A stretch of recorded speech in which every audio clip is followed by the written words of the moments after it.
The hidden harvest. Okay, let's dive right into this explainer today because we're unpacking some truly fascinating and honestly pretty dense metaphors found in Matthew 13.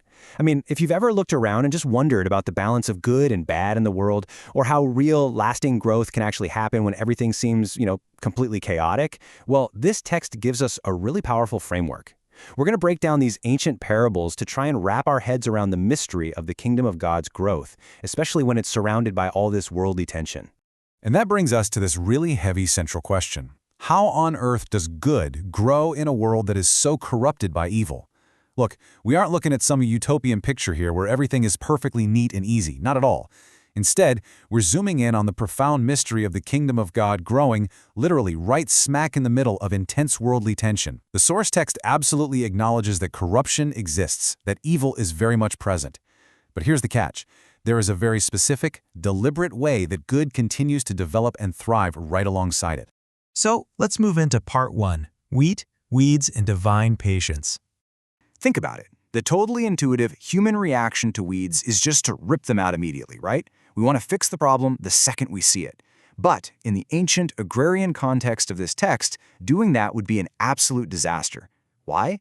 Well, these specific weeds were likely something called darnel. It's this toxic plant that's actually often called false wheat.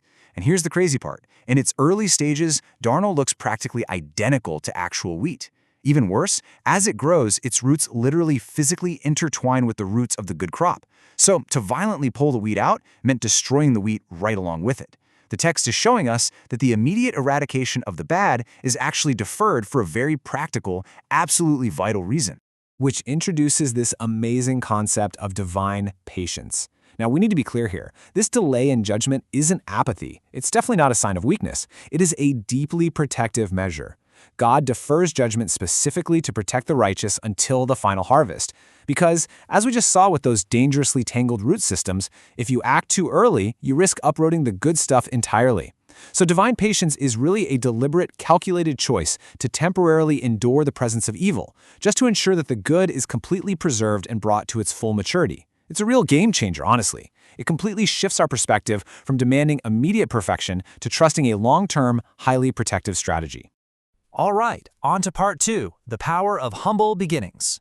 So the text shows us that God's grace begins with these imperceptible, totally humble beginnings. I mean, so small you might not even notice it's there. Think of a tiny mustard seed or a microscopic little bit of yeast folded into a massive batch of dough. But the thing is, it doesn't stay that way. It actively permeates its environment. It works quietly and tirelessly through that dough, or it stretches its roots super deep into the soil until it completely overwhelms the world from the inside out. This brilliant trajectory shows us something crucial. Transformative power doesn't always arrive with a loud, destructive crash.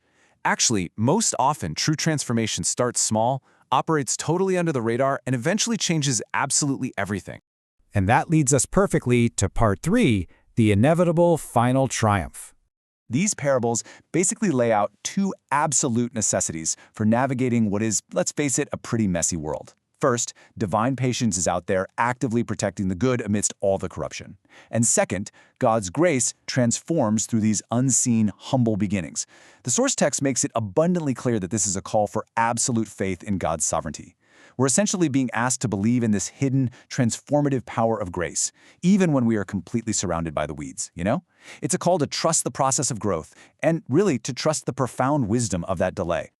The kingdom's final triumph is inevitable, anchored in the patient, active presence of God. The source material emphasizes this so powerfully. I mean, even when the good seems incredibly small, like that little mustard seed, or it just feels completely obscured by the corruption growing right next to it, its ultimate victory is certain. It is inevitable. Why? Because it's anchored not in our own immediate ability to fix everything right this second, but in the patient, active presence of God. The harvest is coming, the growth is happening, even when it is totally hidden from plain sight. So I want to leave you with this final thought today. When the world's good seems obscured, when the weeds seem like they are just totally taken over, where do you need to trust in the unseen growth of the ultimate harvest? These parables really challenge how we view the small, hidden acts of good in a world that often feels overwhelmingly corrupted.